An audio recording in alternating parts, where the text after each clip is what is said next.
Smart P S C ഓൺലൈൻ്റെ daily current affairs സെഷനിലേക്ക് എല്ലാവർക്കും സ്വാഗതം. നമ്മളിന്ന് നോക്കാൻ പോകുന്നത് 2024 ഫെബ്രുവരി മാസം 15-ാം തീയതിയും 16-ാം തീയതിയും പത്രങ്ങളിൽ വന്നിട്ടുള്ള പ്രധാനപ്പെട്ട കറണ്ട് അഫയേഴ്സ് ആണ്. അപ്പോൾ നമുക്ക് നേരെ ക്ലാസ്സിലേക്ക് പോവാം. നമുക്കിന്ന് ആദ്യത്തെ ചോദ്യം നോക്കാം. ഒന്നാമത്തെ ചോദ്യം ഇതാണ്: UAEയുടെ സ്വന്തം ഡിജിറ്റൽ കാർഡ് പേയ്മെന്റ് സംവിധാനത്തിന്റെ പേര്. UAEയുടെ സ്വന്തം ഡിജിറ്റൽ കാർഡ് പേയ്മെന്റ് സംവിധാനത്തിന്റെ പേര് എന്താണ്? ജയ്വാൻ. എന്താണ്? ജയ്വാൻ. അപ്പോൾ എന്താണ് ജയ്വാൻ? UAEയുടെ സ്വന്തം ഡിജിറ്റൽ കാർഡ് പേയ്മെന്റ് സംവിധാനത്തിന്റെ പേര്. UAEയുടെ സ്വന്തം ഡിജിറ്റൽ കാർഡ് പേയ്മെന്റിന്റെ സംവിധാനത്തിന്റെ പേരാണ് എന്ത്? ജയ്വാൻ. രണ്ടാമത്തെ ചോദ്യം: 2024 ഫെബ്രുവരിയിൽ ബ്യൂബോണിക് പ്ലേഗ് സ്ഥിരീകരിച്ചത് എവിടെയാണ്? 2024 ഫെബ്രുവരിയിൽ ബ്യൂബോണിക് പ്ലേഗ് സ്ഥിരീകരിച്ചത് എവിടെയാണ് എന്നുള്ളതാണ് ചോദ്യം. എവിടെയാണ്? അമേരിക്കയിലാണ് കേട്ടോ. എവിടെയാണ്? അമേരിക്കയിലെ. അപ്പോൾ ചോദ്യം എന്തായിരുന്നു?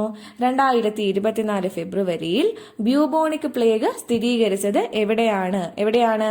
അമേരിക്കയിലാണേ. മൂന്നാമത്തെ ചോദ്യം: ഹരിത ഹൈഡ്രജൻ ഉൽപ്പാദിപ്പിക്കുന്ന ലോകത്തിലെ ആദ്യത്തെ വിമാനത്താവളമാകുന്നത്? ഹരിത ഹൈഡ്രജൻ ഉൽപ്പാദിപ്പിക്കുന്ന ലോകത്തിലെ ആദ്യത്തെ വിമാനത്താവളമാകുന്നത് ഏത് വിമാനത്താവളമാണ്? കൊച്ചി അന്താരാഷ്ട്ര വിമാനത്താവളം. ഏതാണ്? കൊച്ചി അന്താരാഷ്ട്ര വിമാനത്താവളമാണ് ആൻസർ. അപ്പോൾ ഹരിത ഹൈഡ്രജൻ ഉൽപ്പാദിപ്പിക്കുന്ന ലോകത്തിലെ ആദ്യത്തെ വിമാനത്താവളമാണ് ഏത്? കൊച്ചി അന്താരാഷ്ട്ര വിമാനത്താവളം. നാലാമത്തെ ചോദ്യം: ഇന്ത്യയിൽ ഏറ്റവും കൂടുതൽ ഇലക്ട്രിക് ബസ്സുകളുള്ള നഗരം. ഇന്ത്യയിൽ ഏറ്റവും കൂടുതൽ ഇലക്ട്രിക് ബസ്സുകളുള്ള നഗരം ഏത് നഗരമാണ്? ഡൽഹിയാണേ.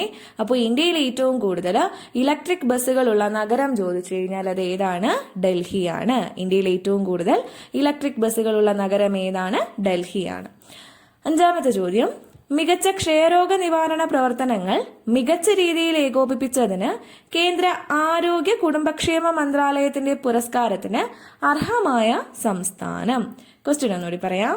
മികച്ച ക്ഷയരോഗ നിവാരണ പ്രവർത്തനങ്ങൾ മികച്ച രീതിയിൽ ഏകോപിപ്പിച്ചതിന് കേന്ദ്ര ആരോഗ്യ കുടുംബക്ഷേമ മന്ത്രാലയത്തിന്റെ പുരസ്കാരത്തിന് അർഹമായ സംസ്ഥാനം ഏത് സംസ്ഥാനമാണ്? കേരളമാണേ. അപ്പോൾ ക്വസ്റ്റ്യൻ എന്തായിരുന്നു?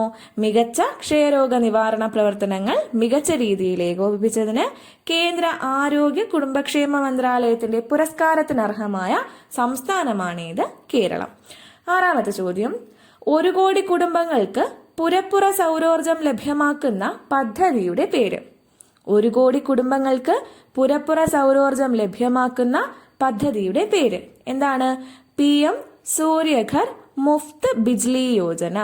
PM സൂര്യഘർ മുഫ്ത് ബിജ്ലി യോജന. അപ്പോൾ എന്താണ് PM സൂര്യഘർ മുഫ്ത് ബിജ്ലി യോജന? അത് 1 കോടി കുടുംബങ്ങൾക്ക് പുരപ്പുറ സൗരോർജം ലഭ്യമാക്കുന്ന കേന്ദ്ര സർക്കാർ പദ്ധതിയാണ് കേട്ടോ. അടുത്ത ഏഴാമത്തെ ചോദ്യം നോക്കാം. ശ്രീനാരായണ ഗുരുവിന്റെ ജീവിതം ആസ്പദമാക്കി ഗുരുവിന്റെ വഴിയിൽ എന്ന നോവൽ രചിച്ചത് ആരാണ്? ശ്രീനാരായണ ഗുരുവിന്റെ ജീവിതത്തെ ആസ്പദമാക്കി ഗുരുവിന്റെ വഴിയിൽ എന്ന നോവൽ രചിച്ചത് ആരാണ്? ആരാണ്? ഡോക്ടർ ഓമന ഗംഗാധരൻ. ആരാണ്? ഡോക്ടർ ഓമന ഗംഗാധരൻ. അപ്പോൾ ചോദ്യം എന്തായിരുന്നു? ശ്രീനാരായണ ഗുരുവിന്റെ ജീവിതം ആസ്പദമാക്കി ഗുരുവിന്റെ വഴിയിൽ എന്ന നോവൽ രചിച്ചത് ആരാണ്? ഡോക്ടർ ഓമന ഗംഗാധരൻ. ആരാണ്? ഡോക്ടർ ഓമന ഗംഗാധരൻ ആണ് ഏത് പുസ്തകം എഴുതിയിട്ടുള്ളത്? ഗുരുവിന്റെ വഴിയിൽ എന്ന നോവൽ രചിച്ചിട്ടുള്ളത്. അടുത്ത എട്ടാമത്തെ ചോദ്യം നോക്കാം. മത്സ്യഫെഡിന്റെ സംസ്ഥാനത്തെ ആദ്യത്തെ നൈലോൺ നൂൽ ഫാക്ടറി നിലവിൽ വന്നത് എവിടെയാണ്? മത്സ്യഫെഡിന്റെ സംസ്ഥാനത്തെ ആദ്യത്തെ നൈലോൺ നൂൽ ഫാക്ടറി നിലവിൽ വന്നത് എവിടെയാണ്? പറവൂരിലാണ് കേട്ടോ. എവിടെയാണ്? പറവൂർ. അപ്പോൾ ചോദ്യം എന്തായിരുന്നു? മത്സ്യഫെഡിന്റെ സംസ്ഥാനത്തെ ആദ്യത്തെ നൈലോൺ നൂൽ ഫാക്ടറി നിലവിൽ വന്നത് എവിടെയാണ്? പറവൂരിലാണ്. എവിടെയാണ്? പറവൂർ. ഒൻപതാമത്തെ ചോദ്യം: 2024 സംസ്ഥാന ട്രാൻസ്ജെൻഡർ കലോത്സവത്തിന്റെ വേദി. 2024 സംസ്ഥാന ട്രാൻസ്ജെൻഡർ കലോത്സവത്തിന്റെ വേദി എവിടെയാണ്? തൃശ്ശൂര്. അപ്പൊ സംസ്ഥാന ട്രാൻസ്ജെൻഡർ കലോത്സവത്തിന്റെ വേദി 2024 സംസ്ഥാന ട്രാൻസ്ജെൻഡർ കലോത്സവത്തിന്റെ വേദി എവിടെയാണ്? തൃശ്ശൂരിലാണ്. പത്താമത്തെ ചോദ്യം: 2024 സന്തോഷ് ട്രോഫി ഫുട്ബോൾ ഫൈനൽ റൗണ്ടിനുള്ള കേരള ടീമിനെ നയിക്കുന്നത്. ക്വസ്റ്റ്യൻ ഒന്നുകൂടി പറയാം. 2024 സന്തോഷ് ട്രോഫി ഫുട്ബോൾ ഫൈനൽ റൗണ്ടിനുള്ള കേരള ടീമിനെ നയിക്കുന്നത് ആരാണ്?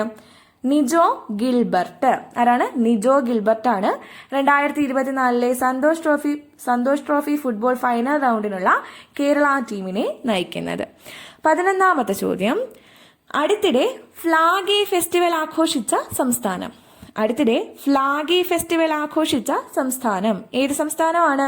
ഹിമാചൽ പ്രദേശ്. ഏത് സംസ്ഥാനമാണ്? ഹിമാചൽ പ്രദേശിലാണ് കേട്ടോ. അപ്പോൾ അടുത്തിടെ ഫ്ലാഗി ഫെസ്റ്റിവൽ ആഘോഷിച്ച സംസ്ഥാനം ഏതാണ്? ഹിമാചൽ പ്രദേശ് ആണ്. ഫ്ലാഗി ഫെസ്റ്റിവൽ ആഘോഷിച്ച സംസ്ഥാനം ഏതാണ്? ഹിമാചൽ പ്രദേശ്. ഇന്നത്തെ അവസാനത്തെ ചോദ്യം, 45ാമത് ചെസ് ഒളിമ്പ്യാഡിന്റെ വേദി. 45ാമത് ചെസ് ഒളിമ്പ്യാഡിന്റെ വേദി എവിടെയാണ്? Budapest, Hungary. എവിടെയാണ്? Budapest, Hungary. അപ്പൊ ചോദ്യം എന്തായിരുന്നു? 45ാമത് ചെസ് ഒളിമ്പ്യാഡിന്റെ വേദി എവിടെയാണ്? Budapest, Hungary. അപ്പൊ നമുക്ക് ഈ പഠിച്ച ക്വസ്റ്റ്യൻസ് ഒരു തവണ കൂടി റിവൈസ് ചെയ്യാം. നമ്മൾ ഇന്ന് ആദ്യം പഠിച്ചത് UAEയുടെ സ്വന്തം ഡിജിറ്റൽ കാർഡ് പേയ്മെന്റ് സംവിധാനത്തിന്റെ പേരാണ് എന്താണ്? ജെയ്വാൻ. അപ്പോൾ എന്താണ് ജെയ്വാൻ? UAEയുടെ സ്വന്തം ഡിജിറ്റൽ കാർഡ് പേയ്മെന്റ് സംവിധാനമാണ് എന്ത്? ജെയ്വാൻ. രണ്ടാമത്തെ ചോദ്യം, 2024 ഫെബ്രുവരിയിൽ ബ്യൂബോണിക് പ്ലേഗ് സ്ഥിരീകരിച്ചത്. 2024 ഫെബ്രുവരിയിൽ ബ്യൂബോണിക് പ്ലേഗ് സ്ഥിരീകരിച്ചത് എവിടെയാണ്? അമേരിക്കയില്. അപ്പൊ 2024 ഫെബ്രുവരിയിൽ ബ്യൂബോണിക് പ്ലേഗ് സ്ഥിരീകരിച്ചത് എവിടെയാണ്? അമേരിക്ക. മൂന്നാമത്തെ ചോദ്യം, ഹരിത ഹൈഡ്രജൻ ഉൽപ്പാദിപ്പിക്കുന്ന ലോകത്തിലെ ആദ്യത്തെ വിമാനത്താവളം. ഹരിത ഹൈഡ്രജൻ ഉൽപ്പാദിപ്പിക്കുന്ന ലോകത്തിലെ ആദ്യത്തെ വിമാനത്താവളമാകുന്നത് ഏത് വിമാനത്താവളമാണ്? കൊച്ചി അന്താരാഷ്ട്ര വിമാനത്താവളം. നാലാമത്തെ ചോദ്യം, ഇന്ത്യയിൽ ഏറ്റവും കൂടുതൽ ഇലക്ട്രിക് ബസ്സുകൾ ഉള്ള നഗരം ഏത് നഗരമാണ്? ഡൽഹിയാണ് കേട്ടോ. അപ്പോൾ ഇന്ത്യയിൽ ഏറ്റവും കൂടുതൽ ഇലക്ട്രിക് ബസ്സുകളുള്ള നഗരം ഏതാണ്? ഡൽഹിയാണ്. അഞ്ചാമത്തെ ചോദ്യം, മികച്ച ക്ഷയരോഗ നിവാരണ പ്രവർത്തനങ്ങൾ മികച്ച രീതിയിൽ ഏകോപിപ്പിച്ചതിന് കേന്ദ്ര ആരോഗ്യ കുടുംബക്ഷേമ മന്ത്രാലയത്തിന്റെ പുരസ്കാരത്തിന് അർഹമായ സംസ്ഥാനം ഏത് സംസ്ഥാനമാണ്? കേരളം. അടുത്തതൊരു പദ്ധതിയാണ് 1 കോടി കുടുംബങ്ങൾക്ക് പുരപ്പുറ സൗരോർജം ലഭ്യമാക്കുന്ന പദ്ധതിയുടെ പേര് എന്താണ്? PM സൂര്യഘർ മുഫ്ത് ബിജ്ലി യോജന. PM സൂര്യഘർ മുഫ്ത് ബിജ്ലി യോജന. ഏഴാമത്തെ ചോദ്യം, ശ്രീനാരായണ ഗുരുവിന്റെ ജീവിതത്തെ ആസ്പദമാക്കി ഗുരുവിന്റെ വഴിയിൽ എന്ന നോവൽ രചിച്ചത് ആരാണ്? ഡോക്ടർ ഓമന ഗംഗാധരൻ. ആരാണ്? ഡോക്ടർ ഓമന ഗംഗാധരൻ. എട്ടാമത്തെ ചോദ്യം, മത്സ്യഫെഡിന്റെ സംസ്ഥാനത്തെ ആദ്യത്തെ നൈലോൺ നൂൽ ഫാക്ടറി നിലവിൽ വരുന്നത്. മത്സ്യഫെഡിന്റെ സംസ്ഥാനത്തെ ആദ്യത്തെ നൈലോൺ നൂൽ ഫാക്ടറി നിലവിൽ വന്നത് എവിടെയാണ്? പറവൂർ. എവിടെയാണ്? പറവൂരിലാണ്. ഒൻപതാമത്തെ ചോദ്യം, 2024 സംസ്ഥാന ട്രാൻസ്ജെൻഡർ കലോത്സവത്തിന്റെ വേദി എവിടെയാണ്? തൃശൂർ. പത്താമത്തെ ചോദ്യം, 2024 സന്തോഷ് ട്രോഫി ഫുട്ബോൾ ഫൈനൽ റൗണ്ടിനുള്ള കേരള ടീമിനെ നയിക്കുന്നത് ആരാണ്? നിജോ ഗിൽബർട്ട്. അടുത്തിടെ ഫ്ലാഗി ഫെസ്റ്റിവൽ ആഘോഷിച്ച സംസ്ഥാനം ചോദിച്ചു കഴിഞ്ഞാൽ ഏതാണ്? ഹിമാചൽ പ്രദേശ് ആണ്. നമ്മൾ ഇന്ന് അവസാനം പഠിച്ച ക്വസ്റ്റ്യൻ, 45ാമത് ചെസ് ഒളിമ്പ്യാഡിന്റെ വേദി എവിടെയാണ്? Budapest, Hungary. അപ്പൊ നമ്മൾ ഇന്ന് പഠിച്ച ക്വസ്റ്റ്യൻസ് എല്ലാവർക്കും മനസ്സിലായി കാണുമെന്ന് വിചാരിക്കുന്നു. പുതിയൊരു CA സെഷനിൽ നമുക്ക് വീണ്ടും കാണാം.